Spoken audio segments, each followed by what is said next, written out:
কিন্তু সেই পেঁপে গাছের মাথায় ঘুমিয়েছিল এক ডাইনি। গাছ থেকে পেঁপে পড়ার আওয়াজে তার ঘুম ভেঙে যায়। কি ব্যাপার? কি একটা ধপাস করে আওয়াজ হলো যেন। তবে কি কেউ পেঁপে পারছে নাকি? দেখি তো একবার। বিকেল গড়িয়ে সন্ধে হব চাষিরা যে যার ঘরে ফিরছে। মাঝিরাও তাদের নৌকা নিয়ে বাড়ি ফিরে যাচ্ছে। এমন সময় জঙ্গলের পথ দিয়ে হেঁটে আসছে এক কাঠুরে দম্পতি, পলাশ আর মায়া। গিন্নি, আজও জঙ্গলে এক টুকরোও কাঠ পেলাম না। এখন আমাদের সংসার চলবে কি করে? আমিও তো সেটাই ভাবছি। ঘরে এক দানাও চাল নেই। ভেবেছিলাম কাল বাজারে কাঠ বিক্রি করে চাল কিনে আনলে দুমুঠো ফুটিয়ে খাবো। এখন কি হবে? এই কথা ভাবতে ভাবতে তারা হাঁটতে থাকে। এমন সময় তাদের নাকে আসে সুন্দর পাকা মিষ্টি পেঁপের গন্ধ। সেই গন্ধ পেয়ে মায়া দাঁড়িয়ে পড়ে আর বলে, কি গো, একটা কেমন সুন্দর মিষ্টি গন্ধ আসছে না? হ্যাঁ গো, আমিও তো তাই পাচ্ছি, কিন্তু গন্ধটা কোন দিক থেকে যে আসছে। এরপর পলাশ আর মায়া সেই পেঁপের গন্ধ অনুসরণ করতে করতে এগোতে থাকে। আর কিছু দূর যেতেই তারা দেখতে পায় একটা বিশাল পেঁপের বাগান। আর প্রতিটা গাছে বেশ বড় আকারের পাকা টুসটুসে পেঁপে ঝুলছে। ওই দেখো গিন্নি, কত পেঁপে ঝুলছে। পেঁপেগুলো কত বড় বড় গো, আর পেকে একেবারে হলদে হয়ে গেছে। দেখেই মনে হচ্ছে খুব মিষ্টি হবে। চলো আমরা বরং আজ কিছু পেঁপে পেরে নিয়ে যাই। হ্যাঁ, জঙ্গলের পেঁপে গাছ থেকে এই পেঁপে পেরে নিয়ে গিয়ে কাল বাজারে তুমি ওইগুলোই বিক্রি করো। পলাশ সামনে পড়ে থাকা একটা বড় গাছের ডাল নিয়ে পেঁপে পাড়তে থাকে। কিন্তু সেই পেঁপে গাছের মাথায় ঘুমিয়েছিল এক ডাইনি।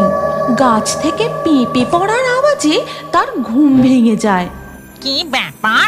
কি একটা ধপাস করে আওয়াজ হলো যেন। তবে কি কেউ পেঁপে পারছে নাকি? দেখি তো একবার। ডাইনি উঁকি মেরে দেখে দুজন তার পেঁপে গাছ থেকে পেঁপে পারছে। আর তাই দেখে ডাইনি ঝপ করে তাদের সামনে ঝাঁপ মারে। ওরে বাবা, এই যে ডাইনি!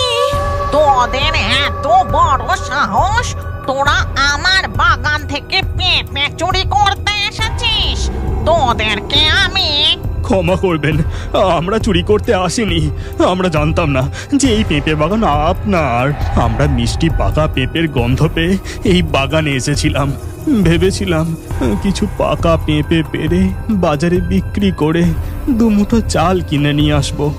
আমরা যে খুব গরিব। এরপর মায়া তাদের দারিদ্রতার কথা ডাইনিকে খুলে বলে। আর সব শুনে ডাইনির তাদের জন্য খুব কষ্ট হয়। আমি বুঝতে পারছি তোরা খুবই সৎ আর পরিশ্রমী, কিন্তু এই পেঁপে যে কোনো সাধারণ মানুষের খাবার পেঁপে নয়। এই পেঁপে জঙ্গলের ভূত, প্রেত, ডাইনি, শাকচুন্নিদের জন্য। তোদেরকে আমি এই পেঁপে দিতে পারবো না। তবে হ্যাঁ, আমি তোদের কিছু জাদুর পেঁপে গাছের দানা দিচ্ছি। তোরা তোদের বাড়ির পাশে বসিয়ে দিবি, তারপর দেখবি কি হয়। তারা দুজন ডাইনির হাত থেকে পেঁপে দানাগুলো নিয়ে বাড়ি ফিরে আসে আর সেগুলো তাদের বাড়ির উঠানে বসিয়ে দেয়। সেদিন রাতে তারা শুধু জল খেয়েই ঘুমিয়ে পড়ে। এরপর ধীরে ধীরে সকাল হয়ে যায়। আর সকালবেলা ঘুম থেকে উঠেই মায়া বাইরে বেরিয়ে এসে দেখে, কই গো, শুনছো? তাড়াতাড়ি বাইরে বেরিয়ে একবার দেখবে এসো। মায়ার ডাকাডাকিতে পলাশ তাড়াতাড়ি বাইরে বেরিয়ে আসে আর দেখে রাতারাতি পেঁপে গাছ বড় হয়ে তাতে পাকা পাকা পেঁপে ঝুলছে। আর পেঁপের গন্ধে চারিদিক একেবারে ম ম করছে। তুমি আর দেরি করো না, তাড়াতাড়ি বেশ কিছু পেঁপে পেড়ে বাজারে বিক্রি করে এসো। পলাশ তাড়াতাড়ি করে বেশ কিছু পেঁপে পেড়ে ঝুড়িতে করে নিয়ে বাজারের দিকে চলে যায়। পেঁপে নিয়ে যাও, পেঁপে মিষ্টি পাকা পেঁপে। আরে তাড়াতাড়ি নিয়ে যাও, একবার যে খাবে সে বারবার নিয়ে যাবে। পাকা পেঁপে, পাকা পেঁপে। পলাশের ঝুড়ির মিষ্টি পাকা পেঁপের গন্ধে বাজার একেবারে ভরে যায়। আর তার ঝুড়িতে বড় বড় পাকা পেঁপে দেখে সবাই তার কাছে আসে। বাহ, তোর ঝুড়ির পেঁপেগুলো তো বেশ বড় বড়, কি সুন্দর পাকা, দেখেই মনে হচ্ছে খুব মিষ্টি হবে। আর তা কত করে দাম রে? বেশি না, এক পিস মাত্র 20 টাকা। তুমি নিয়েই যাও না, খারাপ হলে আমি টাকা ফেরত দিয়ে দেব। দেখবে এই পেঁপে খেলে তুমি কাল আবার আমার দোকান থেকে কিনতে আসবে। হ্যাঁ, এইভাবে একে একে পলাশের সব পেঁপে বিক্রি হয়ে যায়। তারপর সে মনের আনন্দে নানান রকমের বাজার করে বাড়ি ফেরে। গিন্নি, ও গিন্নি, দেখো আমি কি নিয়ে এসেছি। আজ জমিয়ে রান্না করো, অনেকদিন ভালো মন্দ কিছু খাইনি। হ্যাঁ হ্যাঁ, আজ নানান রকমের রান্না করব, চলো এবার ভেতরে চলো। এরপর তারা দুজন ঘরের মধ্যে চলে যায়। এর পরের দিন সকালেও পলাশ ঝুড়ি ভর্তি করে পেঁপে নিয়ে বাজারে যায়। নিয়ে যাও, নিয়ে যাও, মিষ্টি পাকা পেঁপে নিয়ে যাও। পেঁপে, পেঁপে। পলাশদা, কাল তোমার থেকে 2টো পেঁপে নিয়ে গেছিলাম গো, এত মিষ্টি, বাড়ির লোক খেয়ে কি নাম করলো। আজকে আমাকে আরো 2টো পেঁপে দাও দেখি। ঠিক আছে, ঠিক আছে, এই নাও। আজকেও পলাশের সমস্ত পেঁপে বিক্রি হয়ে যায়। আর এইভাবে ধীরে ধীরে তাদের সংসারের অভাব ঘুচতে থাকে। আর পলাশদের এই পরিবর্তন বেশ কিছুদিন ধরে লক্ষ্য করছিল তাদেরই প্রতিবেশী শম্ভু। কি ব্যাপার, রাতারাতি পলাশদের অবস্থা এত ভালো হয়ে গেল কি করে? ওদের তো ঠিক করে দুবেলা খাবারই জুটতো না। তাছাড়া ওদের বাড়ির আশেপাশে তো কোনোদিনও পেঁপে গাছ দেখিনি। দেখি তো কি ব্যাপার। এরপর শম্ভু গিয়ে আড়াল থেকে দেখে পলাশদের বাড়ির উঠোন জুড়ে সারি সারি পেঁপে গাছ, আর তাতে পাকা টুসটুসে বড় বড় পেঁপে ঝুলছে। বাবা, কত পেঁপে গাছ, আর গাছ ভর্তি পেঁপে! না না, এই খবরখানা আমার গিন্নিকে এক্ষুনি বলতে হবে। এরপর শম্ভু বাড়ি ফিরে গিয়ে তার বউ কুহেলিকে সমস্ত কথা খুলে বলে। আর সব কিছু শুনে, কি বলছো কি তুমি? না না, এইভাবে তো ওদের বাড়তে দিলে চলবে না। তুমি আজ রাতেই গিয়ে। হগ্নি, বুঝেছি, আজ রাতে তুমি আর আমি গিয়ে। যেমন কথা তেমন কাজ। গভীর রাত নামতেই শম্ভু আর কুহেলি গিয়ে পলাশদের উঠোনের সব পেঁপে গাছ কেটে নষ্ট করে দেয়।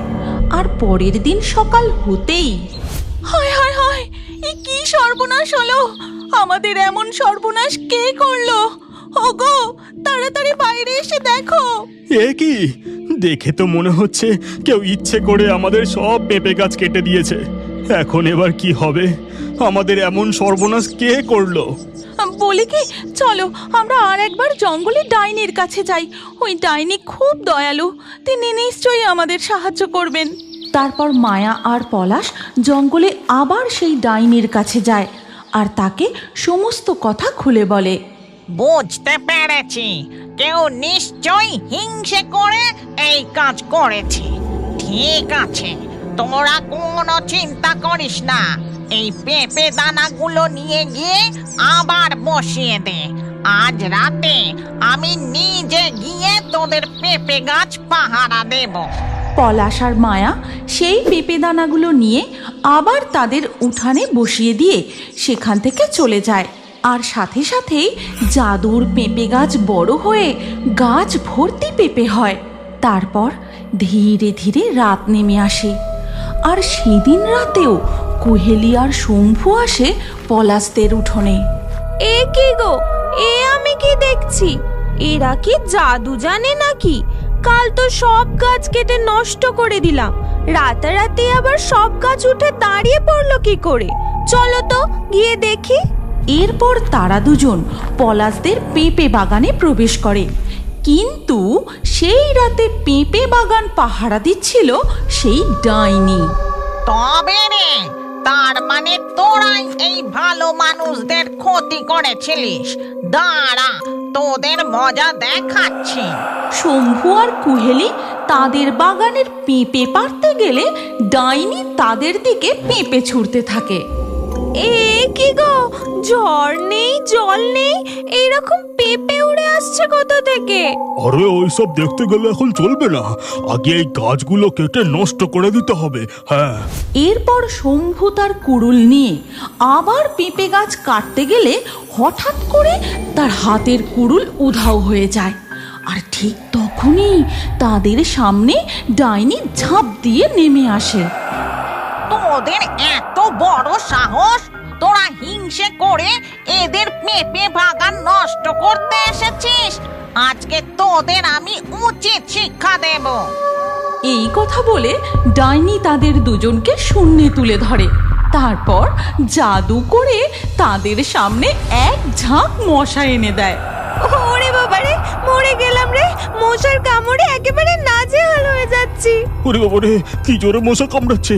ওরে বাবা রে, আমাদের ক্ষমা করে দিন, আমরা আর কখনো প্রতিবেশীর ক্ষতি করব না, আমাদের ক্ষমা করে দিন। যা, পালা এখান থেকে, আর কোনোদিন যেন তোদের এই চত্বরে না দেখি। এই বলে ডাইনি তাদের নামিয়ে দেয়। তারপর তারা দুজন মশার কামড় খেতে খেতে সেখান থেকে পালিয়ে যায়।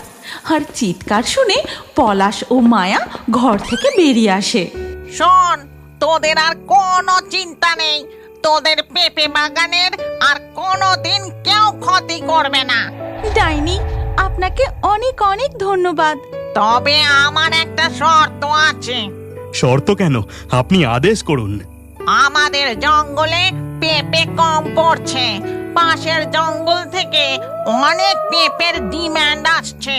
তাই আজ থেকে তোরা যা পেঁপে চাষ করবি তার কিছু বাজারে বিক্রি করবি আর কিছু জঙ্গলে বিক্রি করে আসবি, মনে থাকবে তো? এরপর থেকে তারা কিছু পেঁপে দিনের বেলায় বাজারে বিক্রি করে আর কিছু পেঁপে রাত্রিবেলায় নিয়ে যায় ভূতেদের জঙ্গলে।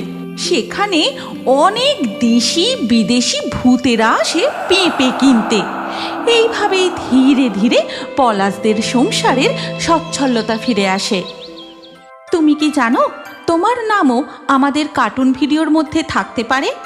আজকের লাকি ড্রয়ে নির্বাচিত নামগুলি হলো সমীর, অর্পণ, লিপিকা, রুজিনা, রোহন, সাহারা, রৌদ্র, সৌমি, রিহানা, অধরা, শ্রাবন্তী, তমন্না, সঙ্গীতা, প্রসেনজিৎ, আয়শা। আপনার নামসহ সেরা কমেন্ট করে পরবর্তী ভিডিওতে দেখার জন্য এক্ষুনি ফেয়ারি টোনস ভূতের কার্টুন চ্যানেলটি সাবস্ক্রাইব করে নিন। তারপর আপনার নাম কমেন্টে লিখে দিন। আর স্ক্রিনের উপরে আসা এই পরবর্তী ভিডিওতেও ক্লিক করে ওই ভিডিওতেও আপনার নাম লিখে দিন। আপনার নাম আমাদের কার্টুন ভিডিওতে অবশ্যই দেখতে পাবেন।